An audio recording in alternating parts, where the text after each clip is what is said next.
Upo siya, yan oh. Oh. Upo. Susulo nga. Walang ginawa kundi maligo. Halika na. Ito. Oo. Tama sa... Ito naman po yung taong naglilinis ng lambat. Yan po ang kanyang hanap buhay. Ano hong ginagawa niyo, kuya? Nililinis ng lambat. Lambat. Panghuli ho ng ano yan? Huli ng isda. Isda. Hipon. Yan pala, panghuli ho raw yan ng hipon. Yung mga yan. Nililinis niya. Yan ho, hanap buhay niya.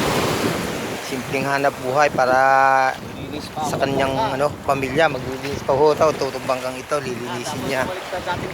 Ayan. Marumi na ho siya. Ayan. Marumi. Ngayon, ito naman yung kanilang hinuhuli.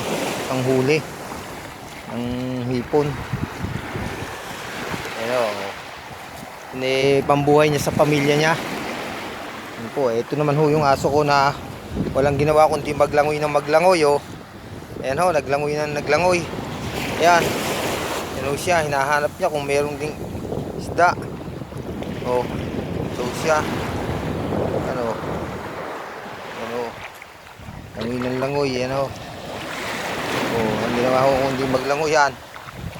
Yan ho, mga kabosing. Nahanap niya kung merong isda. Ayan ano siya, yun. Tingnan niya. Tingnan niya kung meron siyang yan yan ko. Yung ano niya. Ito, iaagis ko yun. Maraming salamat mga kabosing. Ito kami ngayon sa tabing dagat.